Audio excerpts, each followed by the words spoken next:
really quick. Cool.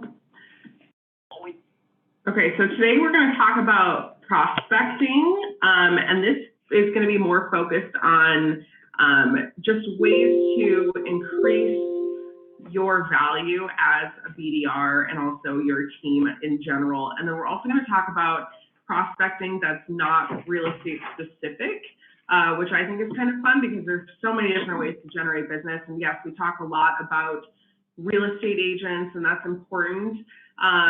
But there are so many other ways too that you can gain business as a business development rep. So we're going to talk about some different stuff.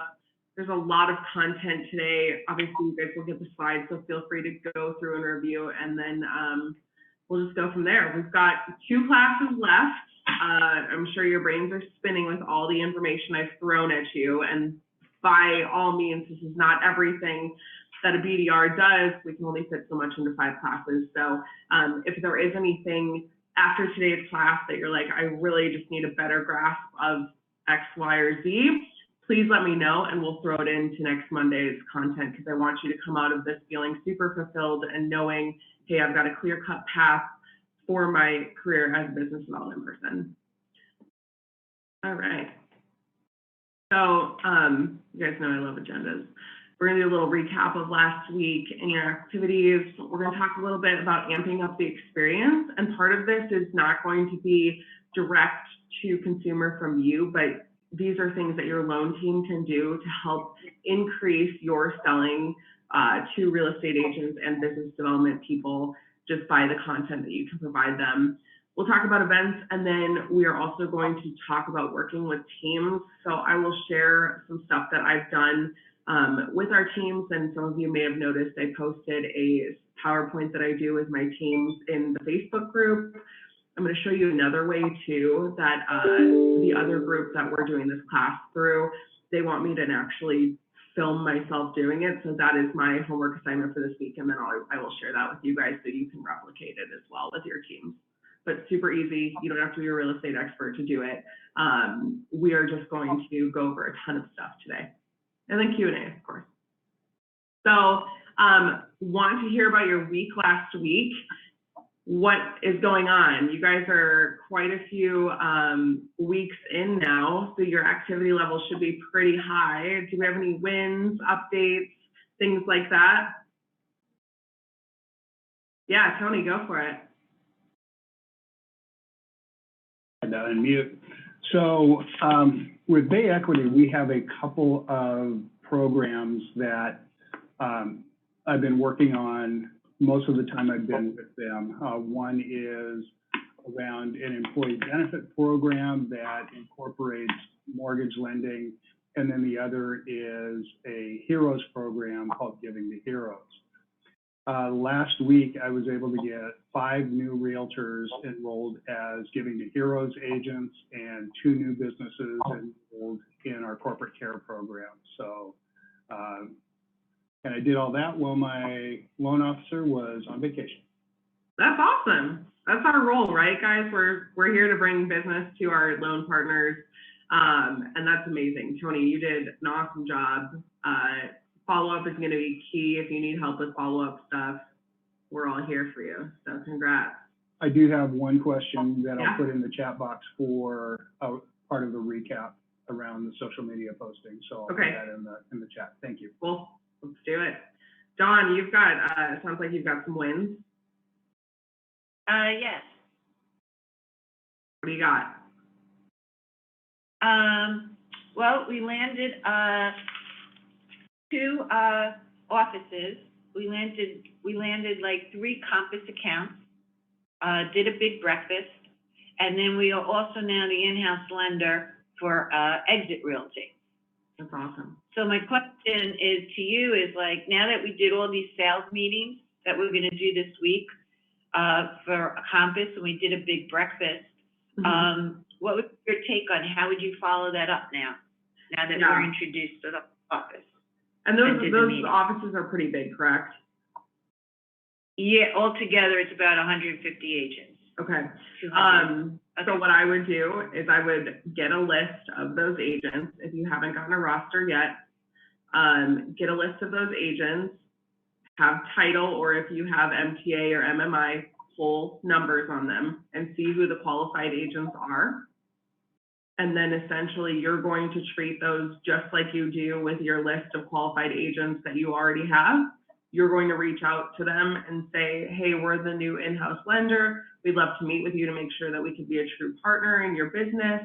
You want to get meetings with as many of those qualified agents as possible individually, and you're going to follow that 12-week follow-up plan with them just like you do any other agent. So that's my first recommendation, get those immediate, qualified agents. The second one is you want to support those that are maybe not qualified yet or newer to the business. And I'm going to talk a little bit about teams, but what I would highly recommend is that you have some ongoing class, event, something like that, at least once a quarter, if not more, if possible. I would do once a month. And you don't have to teach all of those. These are things that, your title partner can help you with, or the in-house title.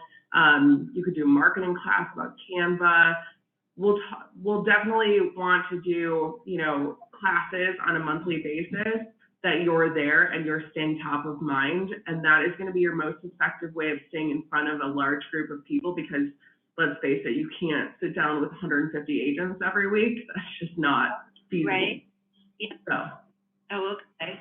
So for both things, your approach to be the in-house lender where I could actually sit in that office if I wanted to. Yeah. But to run a meeting and then to pull from title, who are those people who have the 8 buy-sides, if there is any, or the buy-sides, go one-on-one. And then the next would be support those who are not qualified. And then on a monthly basis, stay in front of their face with some kind of event or. Yeah, and I would be constantly pulling their numbers. So if someone that is newer to the business, see what kind of traction they're having, and see who can elevate into that qualified list. Okay, thank you, Rachel. Yep. Congrats, that's huge.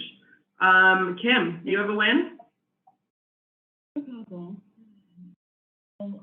We actually stole a client that was working in Wells Fargo, got them in their contract, and they're going with us.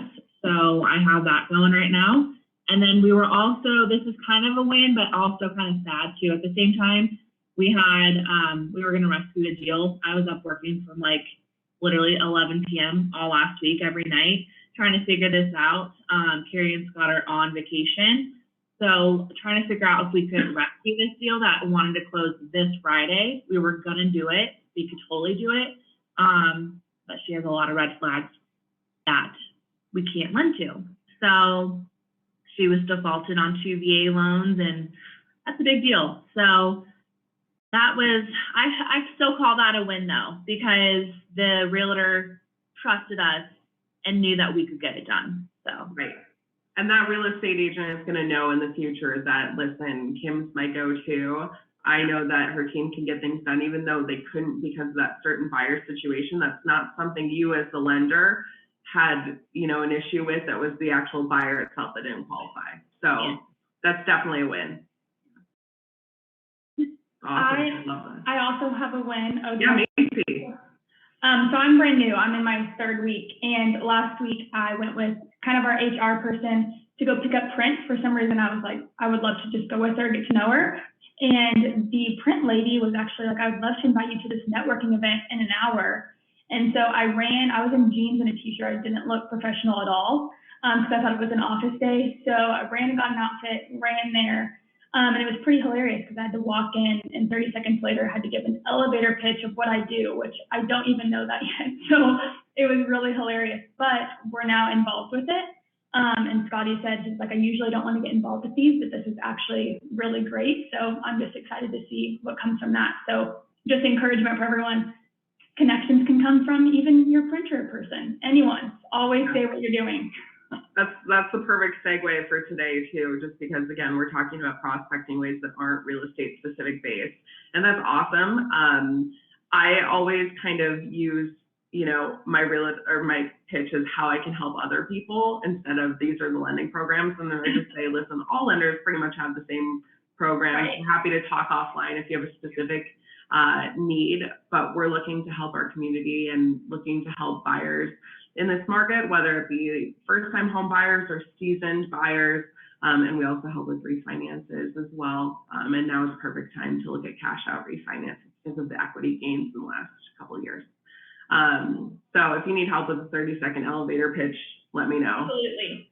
Please write everything you just said down. Okay.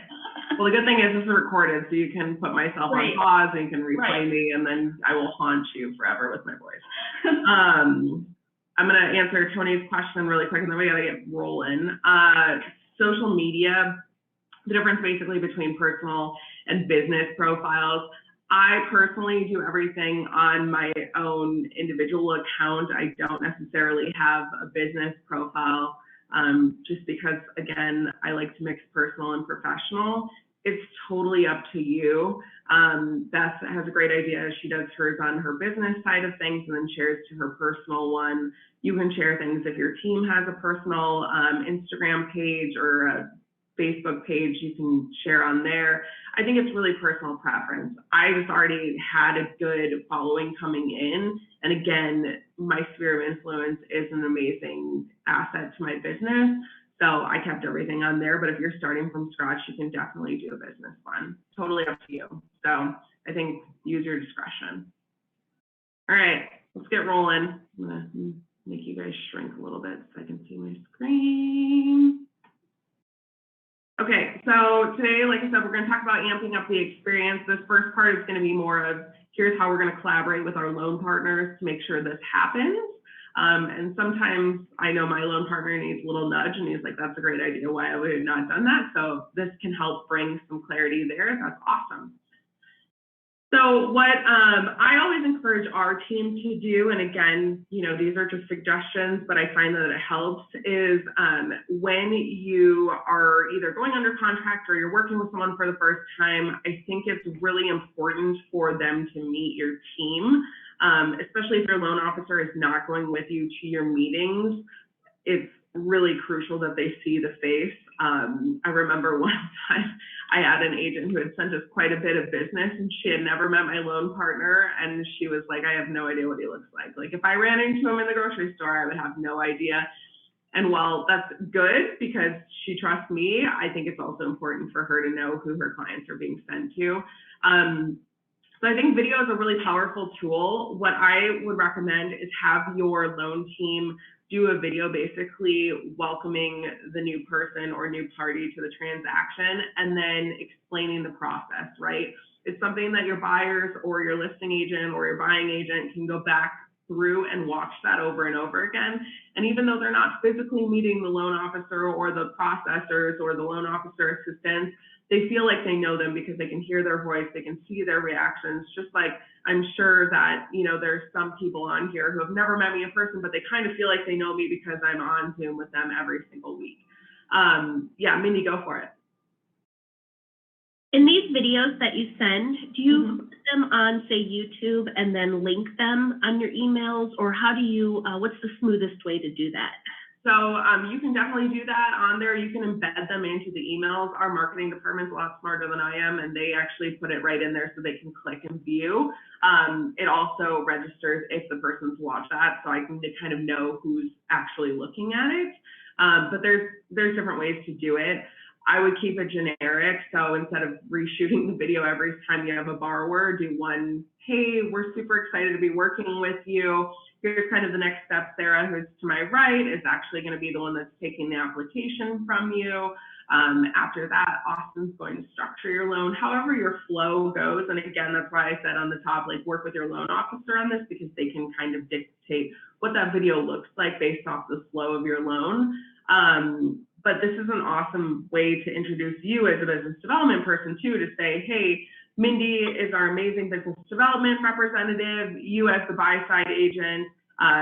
Just as a reminder, we're here to help you and be a true partner in your business. Mindy is there 100% for you to help you with marketing, to help you with lead generation, whatever it is that you offer. And that can kind of go off of that list that we created a few classes ago. Same thing with listing agents. laying out the process, especially if they've never worked with you. Listing agents can be such an amazing tool to your business because they're going to see how the loan process works. If it goes well, it's amazing how easy it is to convert them, but a lot of loan officers and business development people kind of forget about listing agents. And there are some listing agents that will say, you know, I only handle listings. That's okay. Eventually, at some point, you've got a seller that's going to need to buy too. What do they do if they need the loan?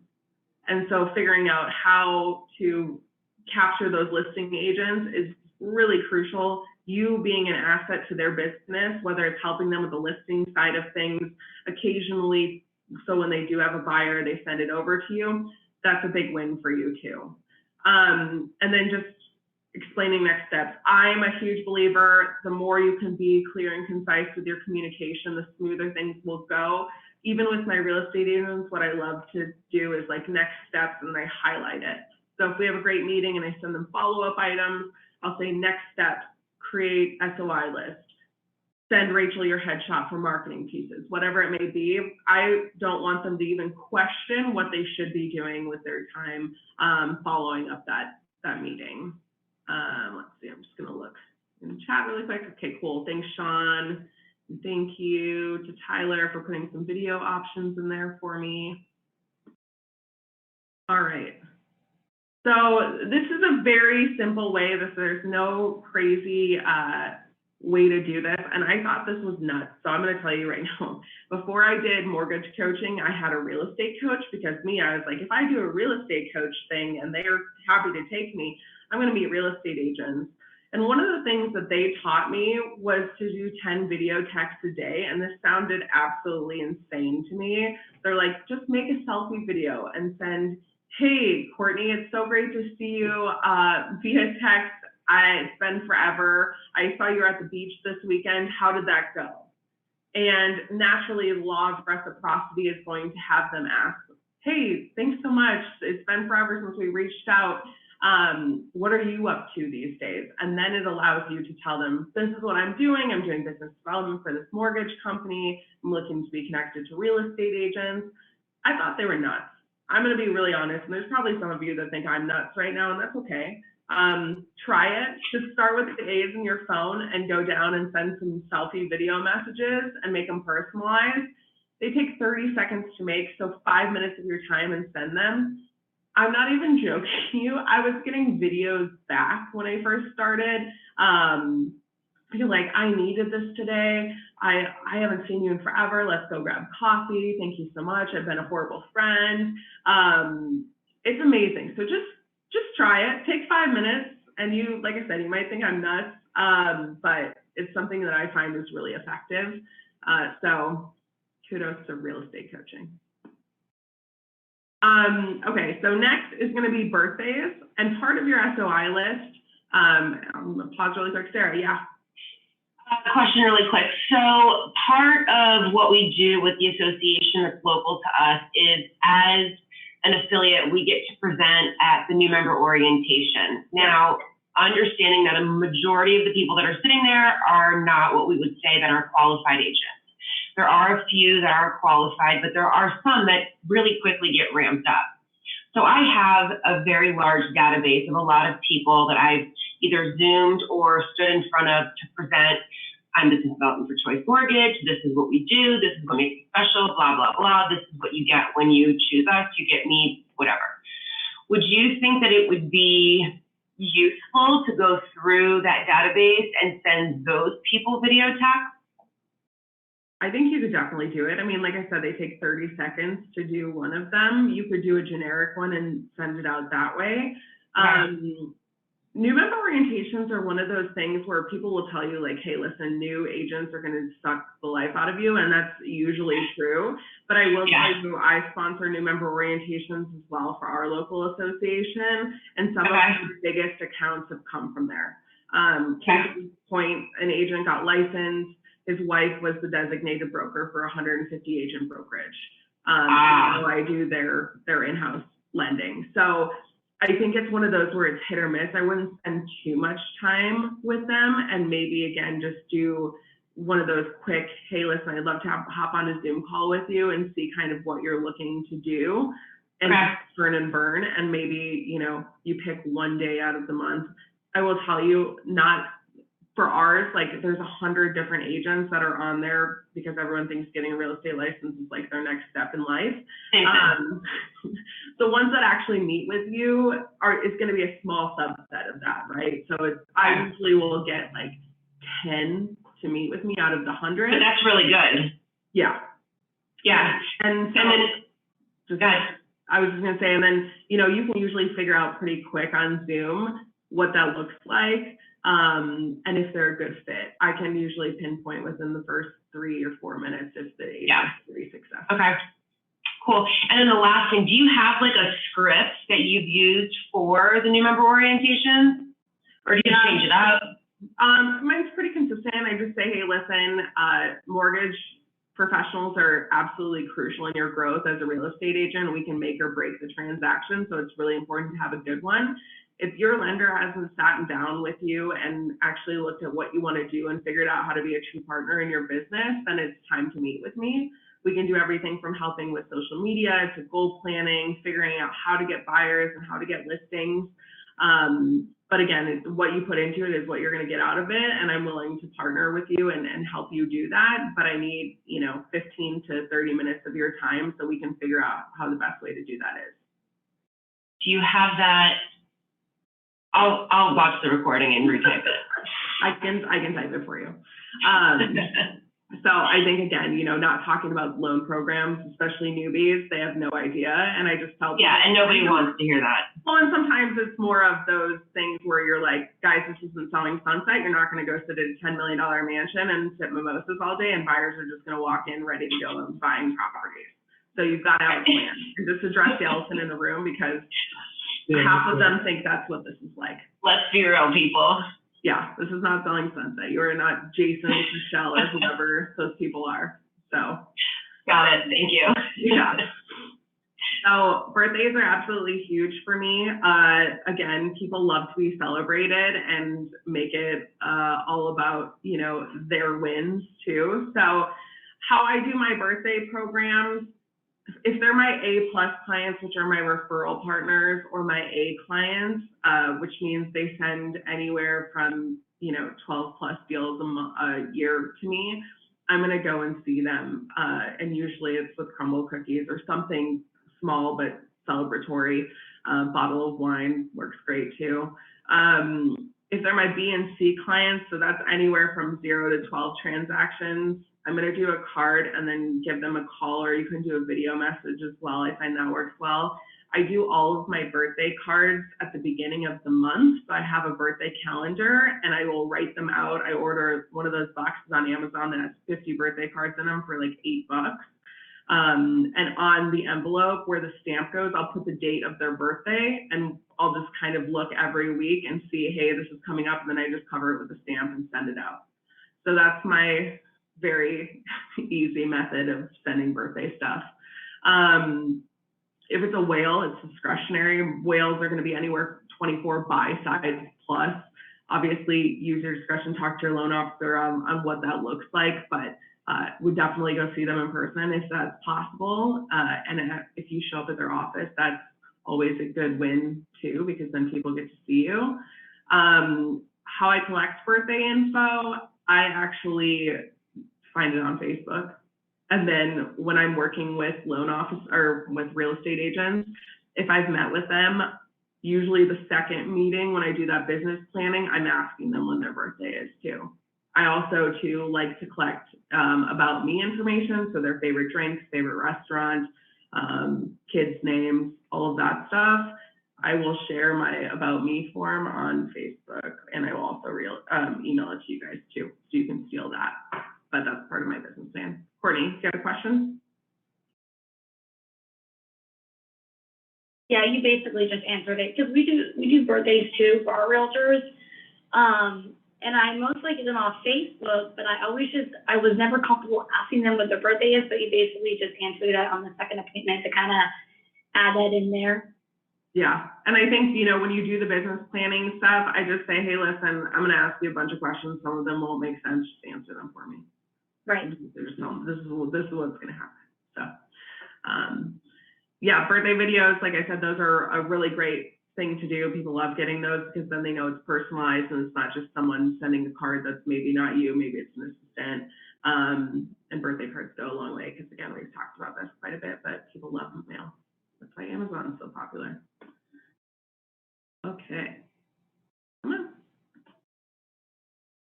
House anniversaries. I know some of you are newer to the business and you haven't had a house anniversary, which is basically the anniversary of a closing. But these can be absolutely crucial tools to you in the future. So as you start having those clients that closed a year ago that were your clients and your referral partners that sent in those business, this is a great way to reach out without soliciting business from real estate agents. It's just a friendly reminder that you're really great at communicating and making them look like rock stars. So again, I have a calendar for this. I always send a card to our clients, as the actual buyer of the property. And then what I'll do about a week out is I call the real estate agent on both sides and just say, hey, listen, we're coming up on a year as of April 18th that we closed the Smith property on 123 Main Street. If you haven't talked to your clients in a while, this is a great way to reach out to them and see how they're doing, how the house is, or how their, move went. The listing agents love it because they're like, this is awesome. And I always tell them too, if they have purchased and it was about a year ago, we've had a lot of equity. So if they're thinking about refinancing to take some cash out and do some remodel projects, we're happy to help with that over at our team. And then, I do that for at least 2 years. I would recommend doing it more, but if nothing else, 2 years is a great kind of starting point. And I just plan this out and I put in my calendar as part of my admin task that I do in the morning to say, hey, so-and-so's coming up on a year as of, the April 18th. I don't know why April 18th is my date that I'm choosing today, but that's what I'm choosing. I don't use an online calendar. There probably is. I'm sure that some of our techie friends in the group can find an online calendar, but yeah, you can also there's this software, and I'll have to find it, that will actually send reminders to your email. I think it's called Follow Up Then or Follow Up Now. I'll find it for you and I'll post it. But you can send an email, so it will actually email you on the date that you choose. So if I say email me in a year, it'll email me in a year from now to say, hey, so-and-so's anniversary is coming up in a week. Yeah, BK. Question for you on these reminders. Would you, I know that there's a lot of power in calls, but do you think a video text to the agents on both sides would be as effective, or do you think it's strictly just pick up the phone and call them? So what I would do is if you call them and they don't answer, then you could follow up with a video text. If it's somebody that doesn't like to speak on the phone, and I'll be honest with you, a lot of my millennial real estate agents don't like to have phone conversations, which is kind of strange because you're a real estate agent. So that might work better for them. But yeah, I think you use your own discretion. I always try to get them on the phone so we can have a two-way conversation about what that follow-up looks like. But if they're not answering, yeah, I think a video text is just as effective. And just so you know, guys, I can only see Sarah, Mindy, BK, and Courtney. So if you're raising your hand, I can't see you. Just do the little hand emoji and it'll pop you to the top of my screen. I'm not ignoring you, I promise. Or pop it in the chat. Kim, is it Follow-Up Boss? It might be. I don't know 100%. Like I said, I'm old school. I should probably automate some of my systems a little bit better. But yeah, we'll figure some stuff out and I'll drop them in the Facebook group. Okay. Video testimonials, as well as Google, Yelp, Zillow, all that fun stuff. I think video, again, is going to be the way of the future. It's just, that's how everything seems to be. People love to go on YouTube. We've seen that expand. So incorporating video into your business is going to be absolutely crucial for you as a BDR. Video testimonials on the buy side. I know Kim goes to her closings, but this is an awesome way, and we kind of touched on this in a previous class, but if you're with the buyers, it's an awesome way for you to just say, hey, we'd love to make a video testimonial for how amazing your agent is. Would you mind just doing a little selfie video for me, or I can record it for you and send it over to us? And then that's something that you can share on your team's Facebook or Instagram page, just saying, hey, so-and-so works with this agent. They're absolutely amazing. We love doing the loan with them. congratulations on your closing. So it's going to highlight the agent, it's going to highlight you. And this is something, if you're doing it on Facebook, post it to the business page and then share it to your personal. So this one I would say business 100%. Encourage those buyers, the same ones, to leave Yelp reviews for agents and also your team. So if your team doesn't have a system right now where they're leaving reviews, look into it. And I know there's some, again, I don't use these systems, our team automates this, but I know there's some where if you post to one, it'll post to multiple different sites about your performance as a lending team. And then ask employees and buyers that come to your office, if you guys are doing in-office stuff, to check into Yelp when they get there. So when you show up to work every day, check into Yelp to your place of business, because what this does with the Yelp algorithm is it actually populates higher when people look for mortgages. So if I check into VIP Mortgage every time I'm there and someone checks mortgage, they're going to show that this business has more activity than others, meaning that they've got more clientele, they have more satisfaction. I don't know why it works that way. Again, algorithms are not up my sleeve. Technology and math are not my strong suit. So that's why I'm in the people business, right? But do that. I think that's really helpful. Encourage your employees to do that as well, or your coworkers. And then ask for reviews from your agents on your own Facebook and Google pages. Google reviews are the way of the future. You guys know as well as I do, when I'm looking at a restaurant or somebody, I'm going to go check their reviews because I want to see what people think. Same with, I use Amazon because I shop way too much on Amazon, but Amazon, same thing. Like, I'm looking at reviews of products. People are doing the same thing when they're looking for a mortgage. So this is just really important and another way to amp up the experience for them. Open houses. So I know you guys, some of you have done open houses. Can you do me, yeah, go for it, BK. A quick question on that, and this is very specific to me, so if we need to take this offline, that's fine. But I was a loan officer before I got into the business development role. Do you know if there's any way to combine my reviews with my MLO now and make us like together? I don't know of a way that you can do that. Maybe what you do is you change the name of your business. So now it's just you and at whatever Alliance Mortgage. Then it's a little less specific and it could encompass the LO side and the BDR side. I just have our reviews go to our team's page. So it's not mine specifically because Austin's doing our loans. I just want people to look and say, okay, Rachel's part of the Bates team. I'm going to look up the Bates team, and that's where it's showing up.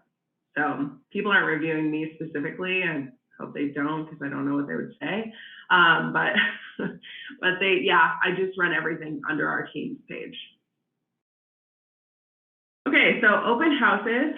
Guys, if you're not having 15 meetings a week with real estate agents, take that time in the afternoons to go look at houses, open houses. This is a great way to fill those slots.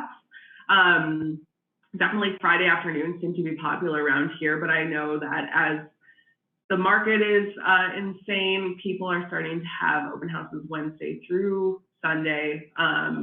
Fill those spots that you had for real estate agents so that you're seeing 15 agents a week minimum. Like I said, and I've said this before, if I stop in 10 open houses, if I can get a meeting with 3 of them, that's a win. That's a 30% conversion ratio. Our goal as the business development person is to see as many people as possible for as many opportunities. You will get to the point where you're so ingrained in this that you will be watching TV and you'll hear someone talk about buying a house and you're like, this person needs a mortgage. It's happened to me. It sounds crazy. Maybe I'm just a little insane with my job, but everywhere you go, there are opportunities, sometimes to a shameless fault. But I like to do 2 weekends a month. Like I said, I take my mom. She likes going. She's a great wing person. If you want to go by yourself, or your title partner is another great person. They always are looking for real estate relationships. And then of everything that I do, it's going to be same follow-up plan as my 12 weeks, right? I'm trying to get them to a meeting. Once I get that meeting, I'm going to have that 12-week follow-up. Yeah, Courtney. You're muted. All right, thank you. I just have a quick question for the open houses. I usually do them, but like I've done them a couple different ways. So like sometimes I'll call the agents and ask them if I can meet with them and bring some flyers. There's the times where I've just made like a little survival bag and stopped by a couple open houses and just walked in and introduced myself. Do you think there's a better way to do it, whether it's like just show up or call them and say, hey, you know, can I swing on by? Honestly, for me, it just depends on the prep time, right? So if I'm like, hey, my schedule cleared out or someone canceled a meeting, I'm just gonna go pop in, right? But if you have some prep time, bring them something, bring them some information, whether it be why use us as a partner. It really just depends on your situation. Like I said, I use that as a filler. So sometimes agents do cancel. I'm gonna use that 30 minutes to go pop into 2 open houses before my next meeting. Thank you. Okay, so targeting companies, this has been something that I knew I wanted to do from the start, but I needed to have a little bit of planning time. Hold on, I'm gonna look at chat really quick. I'm gonna come back to open houses after this one right now. So targeting companies, I like to identify potential companies to partner with, and how this whole thing started, I joined the Chamber of Commerce and I was like, there's so many great companies in here, and I'm forming these relationships with business owners, and how do I equate these newfound relationships into transactions? And so what I would do is I'd figure out, how can I help that business person? I don't have a meeting with them and say, listen, you know as well as I do, the more people feel settled in their life, the more likely they are to stay at a current job or career. I'd love to help you make sure that your employees are staying put in this area. It's great for you as a business owner. It's great for our economy. What does the demographic of your company look like? Do you have a lot of people who have maybe never bought a home before or haven't bought a home in a while? Would you mind if I came in and did a home buying seminar for your employees? And this started out small. I mean, these were companies of like 5 to 10. And now I've got a big airline here in town that, you know, have 500 employees that I go and do these at. But this is a great way to really partner with local businesses and come in as the expert and help educate their employees on here's different options that you can do. I find that some of these companies, these people that will just go do their 9 to 5 and then they just go and hang out at home. So the information that they're getting about mortgages and real estate is going to be stuff that's targeted. So the commercials they see on TV, those lenders, and I'm not going to say specific names, but that promise you the world and don't deliver the world to you. This is just the type of, you know, world that they live in because they're not out networking like us, right? So the education point is something that I find is really important to the local businesses. We partner with a title company to go in when we do these home buyer seminars. Sometimes we'll do appetizers or something small as far as giveaways. Title companies can be your best friend on this. And then it's a great way to send business to your agents, right? So if I meet with a business and they say, yeah, we've got 10 employees and you're more than welcome to come in and do a home buying seminar, I can say, hey, listen, I just partnered with this business. I'd love for you to be the agent partner to come in and talk about home buying. So it's a great way to add value to your real estate partners. And then as you're doing other networking things, like Macy was saying, you know, she's in this group now, it's a great way to invite the business owner to be part of those networking opportunities. So now you're helping the business owner specifically as well. Let's see. Any questions on company type stuff? How that looks? PK. Another one.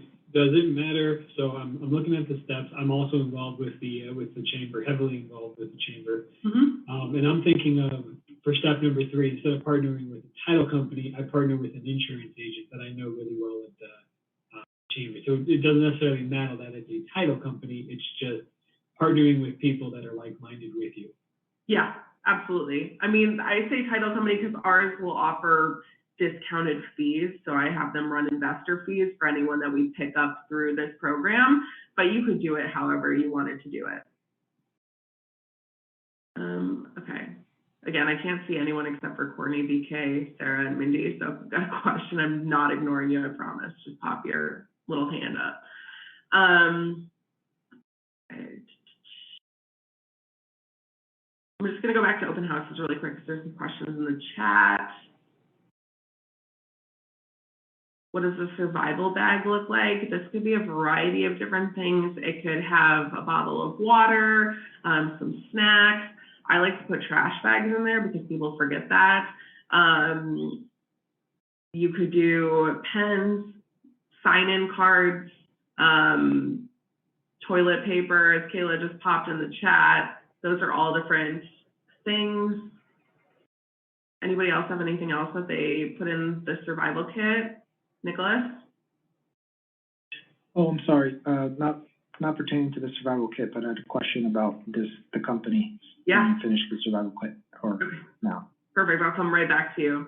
Trish, do you have anything that you throw in your survival kit? Or Beth, I know you do a lot of prospecting. Yeah, I always put like a payday bar, hand sanitizer, and I get those little travel-sized liquors like Fireball and stuff like that. And that's like the biggest hit of anything. They're like, oh my God, you're the best. Love it. I always put toilet paper in if it's vacant or new construction. And what else do I put in there? Sometimes I see realtors like a second time at an open house. Like last week, I saw 2 realtors that I had met at open houses originally, and I saw they were doing another one. So I popped in just to say hello. So instead of a survival kit, I had cases of Girl Scout cookies in my closet, and I put one of our team stickers on it, and I'm like, hey, how's it going? Just so your name was, you know. So I just pop in and just say hello, just kind of like, hey, I'm still here. Talked to you last week, remember me? Love that. Yeah, so. That's awesome. And it looks like some other people put some stuff in the chat. Clorox, wipes, 5-hour energy, shots, snacks, shots of Fireball, shots of Fireball. You guys are liquoring up your agents. Maybe it is selling sunset. They're not drinking mimosas, though. They're downing shots of Fireball. Girl Scout cookies are an amazing thing. One year, I bought a ton of Girl Scout cookies, and then I put a little tag on there that said, thanks for being part of our troop. Or you could do, like, we want you to be part of our troop. And I always say, like, we love to support young women entrepreneurs just as much as we do homeowners. There's so many different things that you can do, so just be creative, but people love Girl Scout cookies. I just also found these little keys that are bottle openers, and they come with tags. I'm going to start throwing those in and writing something on those, like, you know, the key to your success is being pre-approved or something like that. But they're like little, like, tiny. They're like 2.5 inches. And I got them on Amazon, like 75 of them for like $20 or something like that. That's awesome. Share that in the Facebook group too. So if there's anything you guys are doing, please share that in the Facebook group. Other people definitely can benefit from your creativity. Wow, I didn't know that you guys were just liquoring up your agents. Okay, well, maybe I need to throw a slide in there moving forward. All right, cool. So Sarah, real quick, are you on open houses? Yes. Cool. So just can you review really quick, when you pop in, let's say you have a couple gift bags or survival kit bags and you have 2 that you're going to. You pop in, you find the agent, drop the bag. What are you saying? I introduce myself and I just say, hey, I'm Trish from Advisors Mortgage. The one thing, I'm in a completely new area, like besides being completely new to the business, I'm in a completely new area as well. So I kind of preface it by saying, like, this is how I'm getting to meet great agents and learn the area. And then I just start frogging them. I'm like, so, because there's so many transplants here, like, so are you originally from the area? And then once you ask them that question, they just start talking. And I end up being in open houses for like half hour, 45 minutes a lot of times. And then I'm like, oh, hey, you want to have coffee next week? Oh, yeah, cool. Okay, great. So, and then we'll have coffee next week. Okay, but you do announce who you are and where you're from. Yeah, I'm like, hey, I'm Trish with Advisors Mortgage. You know, I'm just popping in to say hello. It's a great way for me to be able to meet great agents. I said, honestly, you know, sometimes I say to them, I'm like, it's such a beautiful day. I just can't stand being in the office. I would rather just bombard you at your open house. I did bring you a little gift so that I don't feel so bad about it. And they're like, oh my God, thanks so much. So that's just how I do it. It seems to work. The other thing that I'll do is if I go into an open house, I'll just say, hey, how's the open house going? Love that you're out here working on a weekend. That's amazing. Where's your lender? Because I like to sit open houses with my agents. So I'll just say, where's your lender? Are you bored by yourself? I'm happy to sit open house in the future with you. And that seems to be a big draw. Again, you will hear probably like some of the coaches will tell loan officers don't sit open houses. But as a BDR, I think it's really important because I'm using that as meeting time, right? And I know that I can help convert buyers and make my agent look really good. So that's another tactic that I use too. Like if you ever want a lender to sit with you, I'm happy to sit with you. I've never had to pre-approve anyone. I've never had to do anything like that. So don't worry too much about that. I'm just there to build a relationship and sit and praise the agent. Sarah, did you have more questions on that one? Are you good? Nope. Steph? I haven't done an open house, but I just don't know. I kind of wanted to see what the market was like everywhere else, because here, the open houses, they are just on the weekends, but there are hundreds and hundreds of people. I mean, the lines, they wrap around the neighborhoods, and I'm just a little, I guess, leery of how that would be taken, my presence there, if the realtor would be more off-put by that, because they're so overwhelmingly busy still. Is anyone else seeing that? And if so, are they still very welcoming to you, or is that just kind of here in Dallas? BK? We're kind of up here in Denver, I'm in kind of a saturated market too, can attest to that. And the best thing I've found to do is just to draw the foul, to use a sports term. I just walk in, and if there's an agent there, or if there's a realtor or a lender there, I shake my hand and say, hey, I was just checking out the house, and kind of casually walk out. But sure.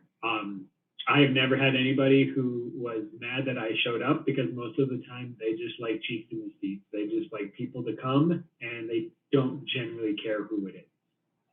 Okay. Yeah. And I would do the same thing. So if it's super busy, obviously I'm not going to take the agent's time from getting a potential client.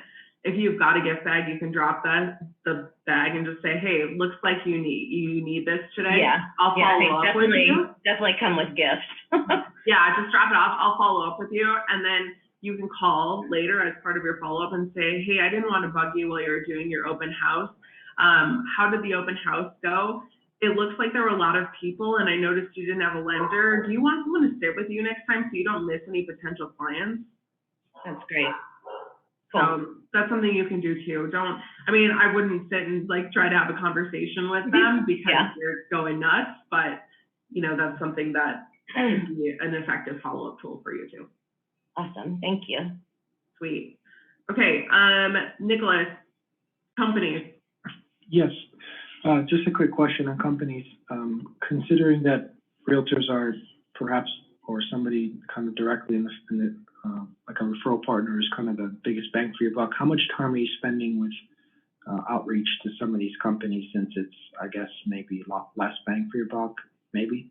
Yeah, no, I think it's kind of twofold. So what I always do is I just offer it to the business owner, but I'm also asking the business owners too, who are the best real estate agents they know. So I'm offering it up, but when we have that meeting with the business owner, I'm usually at a chamber event anyways, and I'll just be having a casual conversation as I'm meeting people. So I'm not spending a ton of time sitting there trying to prospect companies. I'm meeting them organically through different events or networking things, and I'll say, hey, listen, as you know, stability is a huge part of people staying at their current job, and homeownership plays a role in that. Are you guys doing anything to talk about home buying or financial planning for your companies? And then they'll usually say yes or no. Would you mind if I come in and teach a home buying seminar for you? We'll bring lunch or whatever it may be. I don't spend a ton of time. It's more of an organic outreach just because I'm already present at those events. Okay, thanks. I have a real quick thing. Earlier in the introduction or the recap of the week, I talked about our corporate care program. You can put together your own little program very similar to what Rachel's talking about. Go talk to your president, CEO, executive director of your local chamber and offer that service as a chamber member benefit, because chambers are commonly looking for benefits that they can provide their member employees or their member businesses. So that could be a way to get your foot in the door to be able to talk to some of those larger companies to do the new home buyer seminar or refinance seminar, something like that. Yeah, absolutely. And to Macy's point, if she's joining this networking organization, I'm not sure the frequency of when they meet, but that could be part of your elevator pitch too. Okay, we're looking to help companies really build stability with their employees. I'm looking to be introduced to business owners that are looking to help their employees purchase homes this year. So there are different ways to do it. It doesn't have to be a specific strategy, but if you do have gaps in your schedule where you don't have 15 agent meetings, fill those gaps with business owners, open houses. These are just other ways that you can help generate some business. And thank you, Tony. That was helpful. Okay. Some more peeps. So these are some more businesses that I utilize to gain business for myself. So financial advisors are an awesome asset. Anyone basically that's dealing with life changes can be your best friend. My financial advisors that refer me business, what they're doing when they're reviewing their client's plan on a quarterly basis, they're asking them their goals, right? So if home remodeling comes up and this financial advisor knows that they don't have a ton of cash sitting around, they can say, have you thought about doing a cash out refinance? That's something that we can help with. I just had it happen this week. One of my financial advisors sent over a client that was looking to do just that. The other thing too, and this is obviously changing a little bit with the current rate situation, but as they're reviewing people, they're looking at their mortgage statements, seeing what rates are. So I knew that, you know, if someone was in the 5s when we were back in the 3s, they would say, hey, you should really talk to Rachel and just get an opinion on what's going on in the market and see if a refinance makes sense for you. Same with PMI too. Like if they're looking to pull PMI off, again, sometimes those conversations will lead me to point them in a different direction, but at least they're making the introduction. So when that client or a client's friend has a need for mortgages, they're thinking of the Bates team at VIP Mortgage. The second one, credit unions and banks. This kind of seems counterintuitive, right? Because a lot of them offer mortgages. I can't tell you how much business I do for my banking partners because they can't do some of the stuff we do. Banks, I find, are really restricted as far as products that they can offer. They're not going to offer things, you know, that have people that have low credit scores. They usually don't have down payment assistance. And again, with this current market, obviously, I know down payment assistance is not a big hit. But again, sending over that client is what I'm looking for. I'm looking for the opportunity. So even if it's not now, it's in the future. I send business to them too. We don't do HELOCs in-house, so I send that over to them. It's a great partnership between the two of us. Or sometimes they'll only do commercial lending and not residential. So bankers can be your best friends. I know that sounds really strange, but I get a lot of business from banks. Divorce attorneys. So this is really prevalent in the refinance space. If there's a divorce going on and they need to refinance a spouse off of that current mortgage, that's where you come in. So divorce attorneys can be a really good win for you as well. I like to do text roulette, which is another way that I gain business. So I have 800 plus text conversations I never cleared out, and I just slide my finger, and whoever I land on, I just reach out and say, it's been forever. How's everything going? Naturally, they're going to ask you what's going on, and it's probably somebody you haven't talked to. So that's a very rudimentary way to touch base with people. And then I'm tapping into my sphere of influence and my top 50 people in my life list on a really regular basis. So there are other ways to gain business other than real estate agents, and these are just some of the different ways that you can do that. The other things that I love to do and I find works really well, let me see if I have it here, is my preferred vendor list. So I created this PDF that basically has all of my preferred vendors on it. And what I'll do is I'll have the real estate agent that I'm working with on that list. And as I'm giving it to another agent, I'm putting them on the list. But I give this out to all of my vendors in PDF form so they can share it with their people. And it's an awesome list. So it just says recommended vendor list. And then I've got the different categories on there. And I just put it in PDF form and I send it out to people, and people love it because now they have a list of things for everyone. And I want to be known as that connector. And so that's been a really big hit in my business, because eventually someone's going to say, hey, I need a mortgage, and I know you know everyone, and usually it's me. So they'll ask me for information, but everything on this vendor list, I have people from eyebrows to home stuff to, you know, all sorts of things. It's kind of just like a book of who I recommend. And obviously I put a little disclaimer in there that, hey, listen, these are just recommendations, use at your own risk. I don't say risk, I forget the wording I use for it, but it's just an awesome way to send it out. And then as people send that to other people, it's a good way to get your name out there. And yes, I will share that with you. Courtney. I know that you're in a BNI group. Do you automatically just put everybody from your BNI group on that list? I do have some people from my BNI. I'll be really honest with you. There are some people I don't refer to in my BNI just because that's just not a good fit. Or I know somebody that I have a closer relationship that goes on that list. But you could definitely tailor it to your BNI group and put them all on there and share that so they can share with their sphere of influence too. When you send it out, who exactly are you sending it to? So like if you look on this list here, let's use insurance. I will send it to Chris, and then Chris can send it to his people, right? So I'm sending it to everyone that's on that vendor list so they can share with their people, and my name is under mortgage. You could also leave a real estate agent off if you wanted to do it that way and just do services and have it as a generic thing that you can send out to people that you meet at events and stuff. Awesome, perfect, thank you. Steph? Sorry, I just forgot to put my hand back down. Oh, okay. I'm good. I'm sorry. No, you're good. You're good. So city specific, I don't do it city specific. You could definitely do that. Ours is kind of a metropolitan area. So we're kind of in the middle of everything in Scottsdale, but you could do different parts of your area and do it city specific. You could have multiple lists on there for sure. You can send it to clients, yeah. I don't send it to mine just because I'm usually not the one talking to them, but you could create this for your loan team and send it out to clients too. I just want this list to populate everywhere with my name on it. So that's the whole goal of that. And I'll share that with you because I'm gonna have you guys make one as part of your homework. So you guys are already ahead of me.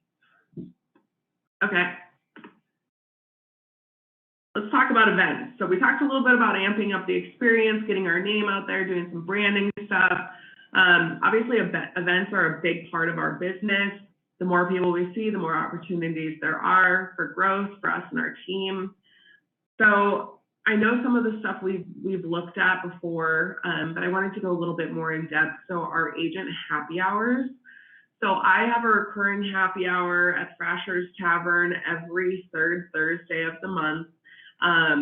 Same date, same time, same place. There's no questions of what kind of food's coming out, what the flow is. It's already set up. So it's easy for me. I put it on the calendar. My agents know. So definitely, if you can do this, this is not a super expensive thing, and talk to your loan officer to make sure that it fits within your budget and what, you know, the messaging is. But I've told a lot of your loan officers too that this is the best money I spend every month, because what I'm doing is I'm inviting all of my loyal clients and great listing agents, okay? So as far as invites, you have to figure out who on your team is sending them out, how often. I always call my agents specifically too, and I ping their calendars on Outlook. The reason I ask who and how often is sometimes if you have administrative assistants, and that's just our team right now, they do that, the sending out the invites. If it's touching base with the clients personally, as far as phone calls, I'm doing that because I'm the liaison there. I also sent out post happy hour thank you cards. I limit our invites to 30 top clients. If you guys have 40, you could do it that way. Figure about half are going to show, okay? So 15, if I invite 30 of them, bring your team members, especially the ones that are in your videos or the ones that are talking to clients and agents on the phone. It's a great way for them to put a face with the name. And what we normally do is we just do appetizers and drinks. We'll have them kind of go around and talk about what they've got upcoming as far as listings, especially in this market. Every agent wants to be the first in the know of upcoming listings, and this is a great way for you to be that connector between parties. And then, you know, if Tony says, I've got a listing that's a 4-bed, 3-bath for, you know, $450,000, I can say, well, Steph has a buyer that is in that price point and actually looking in that area, you two should talk. So you're building relationships within the community. The other thing too is we'll talk about what are you struggling with. So we don't do this whole structured thing, but I do ask them a few questions just to kind of get the ball rolling, and then people will have their own side conversations. We usually do them from like 5:30 to 7:30, and we just have a great time with that. As far as inviting industry partners, I do invite my title partner just because I'm really particular with who I use on title, and her and I have relationships with a lot of the same agents, and she'll actually invite new agents for me to meet as well. We're remote all over Colorado. How would you go about this? You could do multiple happy hours. So maybe do 2 a month, one in one part of the city and one, you know, in another. It really just depends on the agents that you've got. Sometimes they'll drive for it. Client appreciation and realtor parties, those are good. You could even do something quarterly too if you wanted to see them more often. This is my way of basically, if I have not seen them for an individual meeting, I'm still seeing them once a month. This is kind of my efficiency model, and people love it. And my loan officer loves it, right? Because he can just show up for 2 hours and meet everybody that I've been working with and then be done for the month. Courtney, do you have a question? Yeah, sorry. You limit them on the drinks. So like if we do happy hour events, we'll do like a drink ticket and then like each person gets 2 tickets and then the bartender knows that it's the tab, or do you just kind of just allow them to order whatever they want? Or I would do drink tickets when you first start out until you figure out how much they like to drink. Mine are pretty good, so I don't necessarily do drink tickets now, especially if it's going to be a smaller group, but use your discretion on that. I think drink tickets are a totally understandable way to go, and then just inform the bartender, like, this is how we're going to run the tab. But yeah, I don't see a problem with drink tickets at all. And the agents know. I mean, they're just happy to be there and commiserating with each other about how hard it is to get listings or buyers accepted. Ayala, do you have a question? Hi everyone. Yes, I do. Question, how far, like, when did you start the agent happy hour, like, in your business? So, like, do we do that now? Do we do that, like, 90 days from now? When exactly do we start? I would do it now. And even if it's smaller, that's okay. You can kind of figure out the flow of everything. And sometimes the smaller ones are the better, just because, you know, you can really have in-depth conversations with people, and then it'll grow organically. So yeah, do them now. Okay, thank you. There's so many events in Florida. What would you say is the main hook to get agents to attend? I just say, hey, we're here to celebrate the wins for the month. We're not going to sales pitch you, but we are going to have other agents there that are talking about upcoming listings, and upcoming listings seems to be a big thing right now. So if you've got some high producing agents that are going to be attending, that's going to be the biggest draw for my agents. And then they just like coming. I've never really had a problem with getting agents to my happy hours just because they're pretty casual. Are we good there? Sweet. So we were kind of talking a little bit about this with Dawn, creating classes And so I just put some sample classes on there of things that I've taught in the past or have had a provider come in and teach. So like ins and out of 1031 exchanges, I'm not teaching that class. I would fail. But I've had other partners, and again, this is a great way to bring in other businesses. How to file taxes as a real estate agent seems to be a big hit. Forming LLCs, the appraiser panel, I have mine Thursday, so I will let you guys know how that goes and what that looks like when we talk on Monday. Social media is huge. HomeBot is huge. I do a class called How to Not Suck at Open Houses. That seems to be a big draw. There's so many different things that you could do. And what I would do is just have this on a rotating schedule. So build out the content, have it on a rotating schedule, have your instructors do that. Yeah, contracts class with a real estate attorney is another great one. As far as classes being in person or virtual, I like to do in person as much as possible just because I think there's a lot of good side conversation that happens and a little bit of networking before and after. You can also do some sort of drawing too if you have other vendors that are there. That's a great way to bring in some local people as well. So these are just some classes that I teach. Obviously, this is not everything, but I wanted to give you kind of an idea of things that agents I find are interested in. They're always interested in making more money in social media. That seems to be the two biggest things that draws agents into my classes. Questions on classes? Sweet. This is the best. I just want you to know. When an office wants to do a lunch and learn, do you give them an option on what class? Yes. Because I want it to be effective and I want people to show up. Yeah, and this is the class list too can be an awesome thing for teams to say, here are the different classes that we can offer for your team. Let us know and we'll schedule it out. And again, you're seeing them consistently at that point. So my teams, I have them built out where this month we're teaching this month we're teaching that. I tend to do a lot of classes just because as a former teacher, that's kind of my thing. I love teaching, but you know, I would say if nothing else, do them on a quarterly basis for your entire sphere of agents. The other thing too, for my reader friends, Mastermind Book Club. I think that's a really great way to get people in the door too. And there's so many real estate books that you could do in different ways you could structure it. You could do it on Zoom, especially if you work with agents in different cities and states. These are just some of the books that I like to use that agents have had a good response to. Obviously, there are tons out there. Okay, let's talk networking groups. I'm going to do networking groups and then I'll leave it for Q&A for the last few minutes, and then we'll continue this PowerPoint too next week. So obviously groups are a huge way to generate business, and we talked about going after business owners, but there's some really cool things that you can do. Facebook groups are super awesome. You can create them for pretty much anything. Same with meetup groups. So Facebook groups and meetup groups are going to kind of be interchangeable. Meetup's going to be more of the in-person side of things.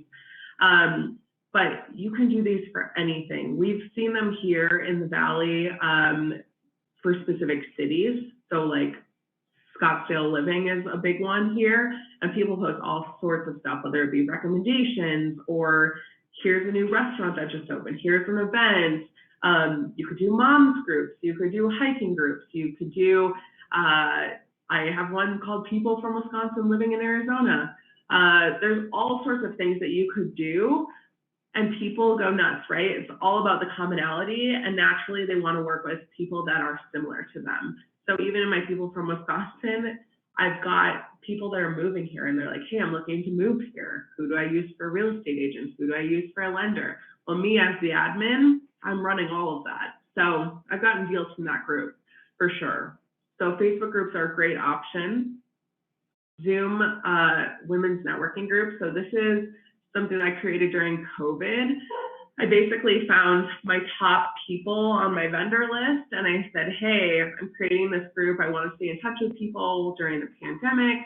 So I'm currently at 70 women. All of them are different industries. You don't have to do it just a women's group. You could do a networking group in general and kind of model it after a BNI type style where it's one person per industry. I ask every person in there for a real estate agent referral, and also about the company prospecting, so the home buying seminars. And since the pandemic has chilled a little bit here in Phoenix, we do quarterly events in person as well. But this group meets once a week. We meet on Thursdays at 9 a.m. It's an hour. We have a presenter. We talk about things that we're struggling with in our business, what we need more of. And I've gotten a ton of business that way. So if you haven't found a networking group you love, create your own, because there's so many different things that you could do to get your name out there. And again, the more people that we see and the more sales reps we have for us, the more business you're going to have. Similar to that, Chamber of Commerce has been really big for me. Women's Council of Realtors, if you guys aren't involved in this, this is a great way to get involved in your local real estate community. And I'm going to tell you this right now. You want to know what the secret is?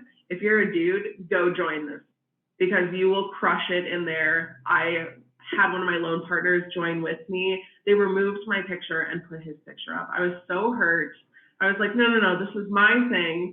And then he won Man of the Year. So they love the men. So go join Women's Council if you're a guy. Local real estate associations, so sponsoring things like new member orientation. A lot of them have different groups, whether it be the government affairs, young professionals, finance. They have some sort of leadership program. There's so many different ways to get in and get to know those people. And then if you have home tours in your area, that's another great way. We've got some real estate agent-run specific ones that I go to on the second and fourth Friday of every month, and there's over 200 agents in there, and all affiliates have to ride in a car with real estate agents. So I'm spending 3-4 hours with some really good producers that I've become friends with and now send me business. So I'm going to stop sharing for there. We've got about 15 plus minutes left. Who's got questions?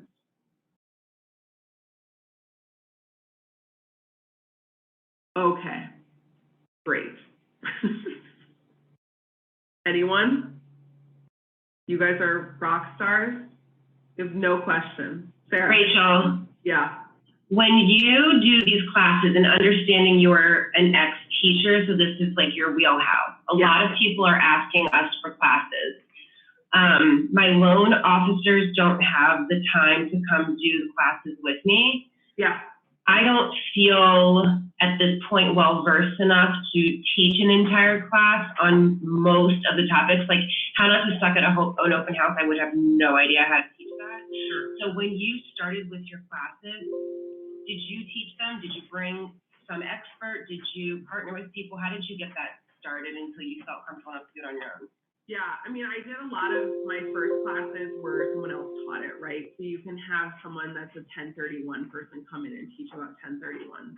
You can partner with the CPA and talk about what the best tax strategies are for real estate agents.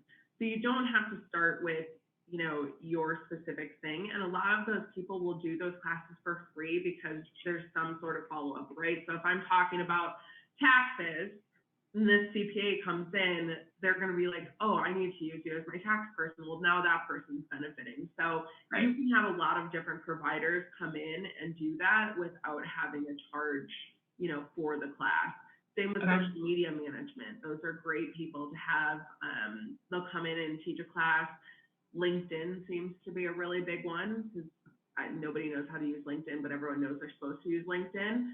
So that can be a really great class. Talk to your marketing department. Maybe somebody in your marketing department can teach that class for you. There's so many different things. So don't be discouraged if you feel like you don't know enough to teach a class or you're not comfortable teaching a class. There are other people that love to talk, and they will talk through a whole class. So, Sean? Yeah, I just wanted to chime in on the classes thing. So I've just spent the last 3 days here at a conference in Las Vegas, and a lot of guys, I put it in the chat. This guy named John Thomas, he basically like done for you classes for LOs or for us to teach realtors. And they give you everything, the slides, the scripts, like it's pretty much completely done for you. All you do is like regurgitate it. And then also topics to teach classes on, simple things like how to use Canva, how to use like Gmail Suite. A lot of realtors don't even know how to use DocuSign. Just like simple things like that you do know, like watch a couple of YouTube tutorials to teach you on it, and then just teach that to the realtors, because be amazed at what they don't know. That's good info. I'm excited to hear about your class too, for your conference. Oh, I've got notes and notes and notes and notes. I'm gonna put it all together for you. Perfect, love it. The other thing too, a lot of your local MLS services will actually do free classes for agents, which I think a lot of people don't realize.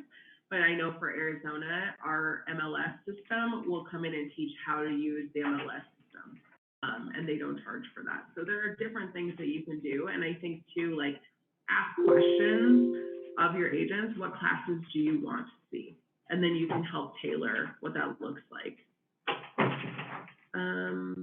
For open houses, has anyone found luck dropping a survival kit off to realtors at new model homes? Yes, those can definitely be a great friend to make. My business partner has 5 builder accounts here in the Valley. That's like his thing, is he's a builder king. The other thing you can do too is do a basically class at the model home and then have the builder walk through the different properties and go over what the builder's offering, why they're unique. It allows the agents to see the different model homes so they can bring in clients. And it also makes you look like an expert with the builder because you're now bringing people right through the door that have clients that are ready to, and willing to buy. So that's what we've done. It's an awesome venue. So if you don't want to go do it in a classroom, do it in a model home. Yeah, definitely, Mindy, go for it. Ayala? So last week we did, the brand team did a class, my LO did a Q&A on new condo documents and all of the new updates to condo associations. And we had we had about 20 people that we invited, and I want to say about maybe 10 realtors that came. Unfortunately, a few did not. But out of the 10, 2 of them brought amazing deals to him. So he strategically had me sit at one table, our marketing guy sit on another table, he sat on a different table, and we kind of talked to all agents. The perfect thing for him was that, yes, he got 2 great deals out of it. The beautiful thing for me was that I got follow-ups with agents from that event.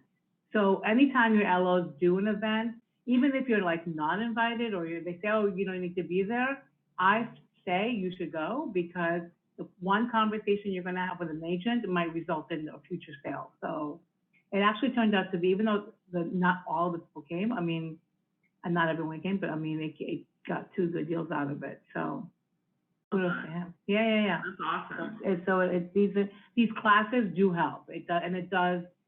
I met some great agents that I'd never seen before, and I have follow-up coffees with them next couple of weeks. So. The other thing you can do too, whether you are not feeling confident in the content or maybe funds are a little bit low, that's okay too. Charity events are amazing. So like, not the big galas, that's not what I'm talking about, like volunteering. So whether it be you take a group of agents to go serve at a soup kitchen or Habitat for Humanity, or we have Feed My Starving Children. It's a great way to really bond with different agents, and people love to post about it on social media too, that they're out helping the community.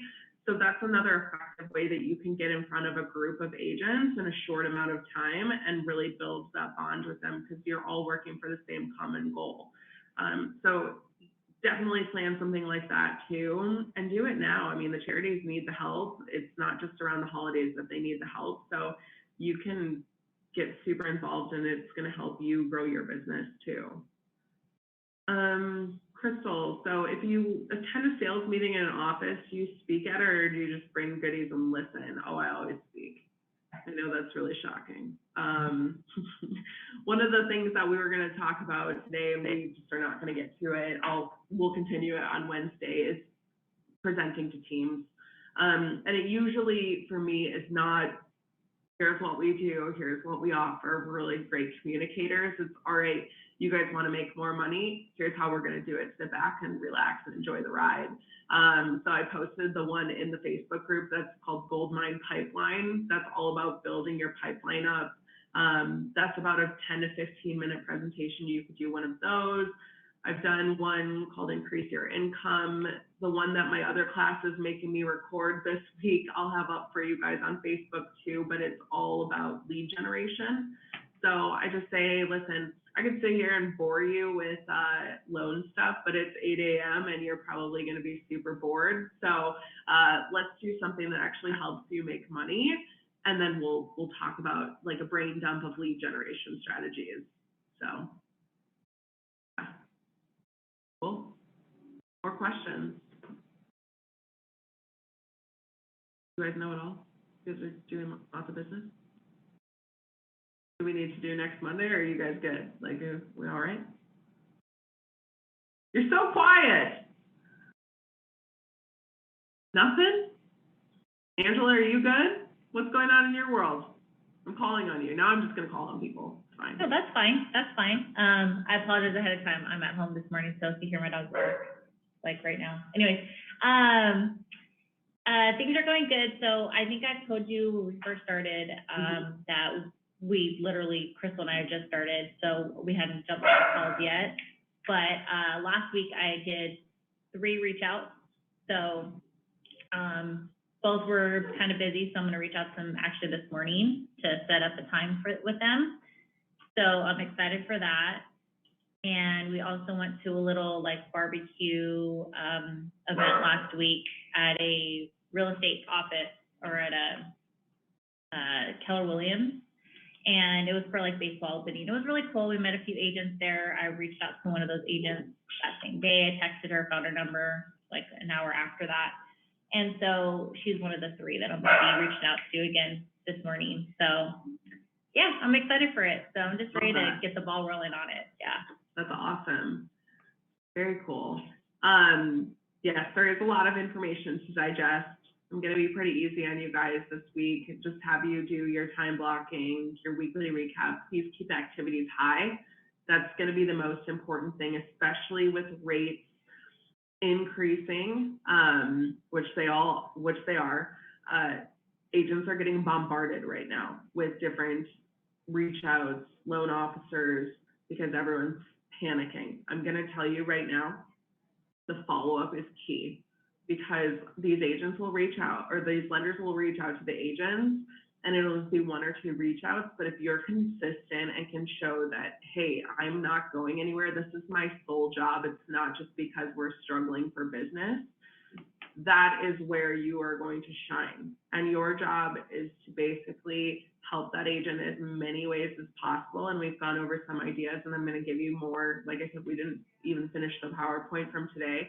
That will continue on next Monday. But don't stress.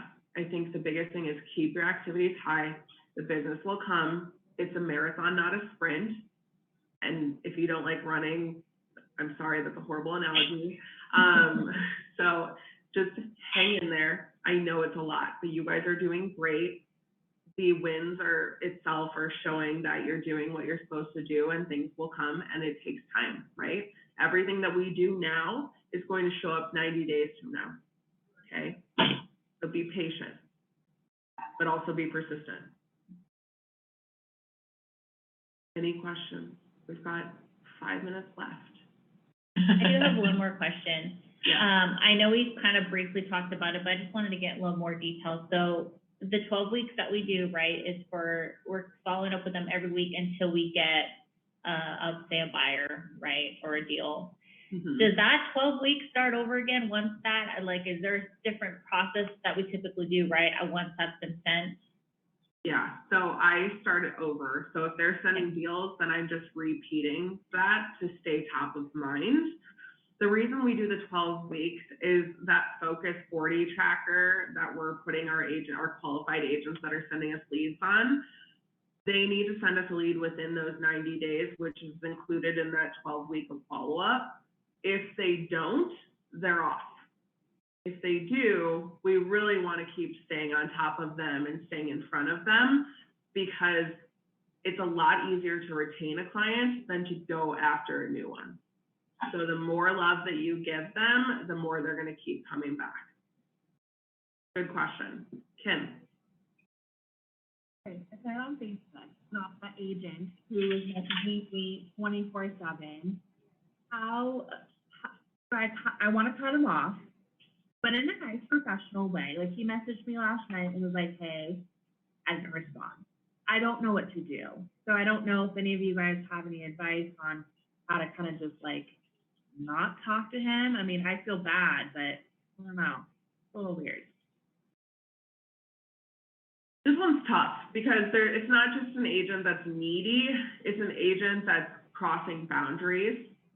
And just, I mean, I think you just need to be very straightforward and say, listen, I've thought about this.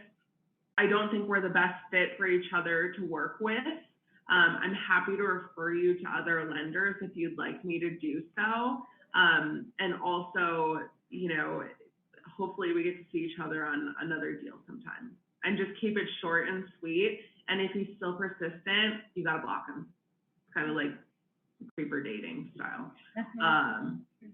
That's really unfortunate, and it's gonna happen to people where they're not really interested in sending you business. They're more interested in being your buddy and possibly more.